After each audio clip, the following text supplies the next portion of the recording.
Hello friends, आइए आज हम दीवानी प्रक्रिया संहिता की कार्रवाई कैसे की जाती है न्यायालय में उसके बारे में बात करें।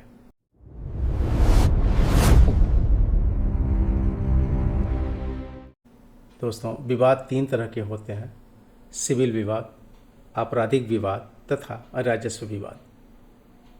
सिविल विवाद दो पक्षों के बीच कोई विधिक बिंदु पर मतभेद होता है। किसी मामले को लेकर दो पक्षों में असहमति होती है और उस असहमति को का निस्तारण करने के लिए वह न्यायालय में उपस्थित होता है, और जो प्रार्थी न्यायालय में उपस्थित होकर अपने ग्रीवांस को बताता है उसे हम प्लेंटिफ कहते हैं, वादी कहते हैं। वह स्वयं न्यायालय में उपस्थित होकर अपनी एप्लीकेशन को दे सकता है या अधिवक्ता के माध्यम से वह प्रार्थना पत्र देता है। अब जिस प्रार्थना पत्र को वह देता है, सबसे पहले वो कंप्यूटर सेक्शन में जाता है। कंप्यूटर सेक्शन के बाद संबंधित कोर्ट में आता है। उस कोर्ट में वो एप्लीकेशन के आ जाने के बाद उस कोर्ट का जो हेड क्लर्क होता है, जिसे हम मुंसलिम कहते हैं, वो इस पर रिपोर्ट लगाता है। रिपोर्ट में क्या क्या लगाएगा?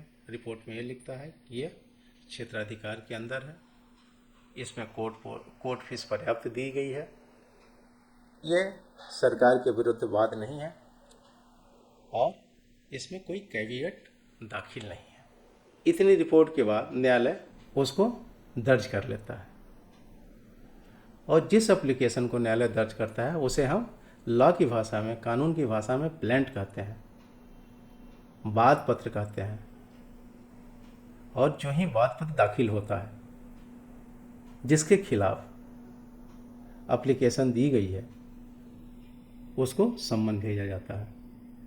अच्छा, वाद पत्र जो है, इसकी व्यवस्था सीपीसी के आदेश 7 में दी गई है। जब प्रतिवादी उपस्थित हो जाता है तो वह उसका खंडन करता है। वह खंडन भी एप्लीकेशन प्रार्थना पत्र के माध्यम से ही करता है। उसको हम क्या कहते हैं? प्रतिवाद पत्र कहते हैं, WS उसको कहते हैं, रिटन स्टेटमेंट कहते हैं, और पक्षकार को प्रतिवादी कहते हैं, डिफेंडेंट कहते हैं। प्रतिवादी वाद पत्र का उत्तर देता है और अपना एडिशनल खंडन भी करता है, अतिरिक्त बात भी बताता है, और वह कहता है कि नहीं, ये बातें सही हैं या यह बातें गलत हैं, और वह एडिशनल प्ली भी लेता है न्यायालय के समक्ष। दोनों पक्ष के उपस्थित हो जाने पर न्यायालय द्वारा दोनों पक्षों की सुनवाई होती है और वाद बिंदु विरचित की जाती है। अच्छा, WS की व्यवस्था CPC के आदेश 8 में दिया गया है, और वाद बिंदु जो विरचित होती है वह आदेश 14 में दिया गया है। वाद बिंदु में वो जो निर्णायक बिंदु बनाई जाती है वो डिस्प्यूट को देखा जाता है। सबसे मुख्य बात यह होती है कि दोनों पक्षों में क्या डिस्प्यूट है, क्षेत्राधिकार के अंदर है, नहीं है, और डिस्प्यूट क्या है। यदि न्यायालय को ये लगता है कि न्यायालय में जो वाद आया है, जो प्रतिवाद पत्र दिया गया है, वो जो है किसी काज ऑफ एक्शन को नहीं बताता है, तो न्यायालय उसी समय वाद को निर्णित कर देगा।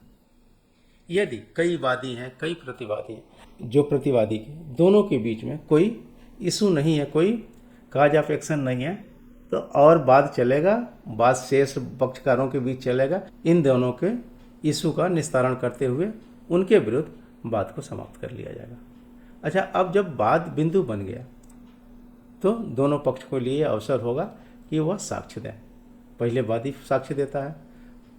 साक्ष्य दो प्रकार के होते हैं: मौखिक साक्ष्य और अभिलेखित साक्ष्य। मौखिक साक्ष्य जिसमें वादी आके स्वयं अपनी बात शपथ पत्र के माध्यम से न्यायालय में दाखिल करता है, उसका खंडन, उसकी जीरा, क्रॉस एग्जामिनेशन प्रतिवादी द्वारा किया जाता है। इसी तरह से जब प्रतिवादी अपना साक्ष्य एफिडेविट के द्वारा दाखिल करता है, जिसे हम एग्जामिनेशन इन चीफ कहते हैं, मुख्य परीक्षा कहते हैं, तो उसको, उसकी जीरा जो है प्रतिवादी करता है और उसको क्रॉस एग्जामिनेशन कहते हैं। दोनों लोग अपने अपने पक्ष में, अपने अपने कथन के समर्थन में जो साक्ष्य मौखिक साक्ष्य के अतिरिक्त होता है उसे हम अभिलेखीय साक्ष्य कहते हैं। और साक्ष्य के उपरांत दोनों पक्ष को एक डेट निर्धारित की जाती है।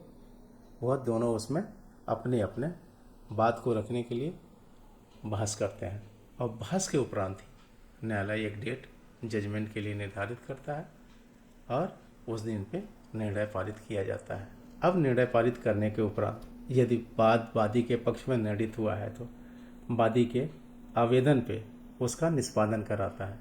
निष्पादन की व्यवस्था आदेश 21 धारा 36 से लेकर 74 में निष्पादन की व्यवस्था दी गई है और निष्पादन के निस्तारित होते ही वाद की प्रक्रिया समाप्त हो जाती है। तो दोस्तों, सिविल प्रक्रिया इन्हीं व्यवस्थाओं के आधार पर संचालित होती है। इस बीच अगर किसी आदेश से वादी या प्रतिवादी दुखी होता है तो वह रिवीजन की व्यवस्था करता है, रिवीजन करता है, या अगर कोई आदेश में त्रुटि है तो उसी कोर्ट से वह रिव्यू के लिए एप्लीकेशन देता है। न्यायालय उसको उभय पक्ष को सुनने के बाद निस्तारित करती है। रिवीजन जो है उस कोर्ट से लेके उच्चतम न्यायालय में दाखिल की जाती है। यदि निर्णय वादी या प्रतिवादी को लगता है कि उसके फेवर में नहीं हुआ है तो वह अपील की व्यवस्था करता है। अपील भी उच्चतम न्यायालय में ही दाखिल की जाती है। उसके बाद अगली प्रक्रिया वही निष्पादन का होता है। निष्पादन के बाद वाद का समापन होता है। तो इस प्रकार पूरी प्रक्रिया सिविल की इन्हीं के इर्द गिर्द घूमती रहती है। धन्यवाद।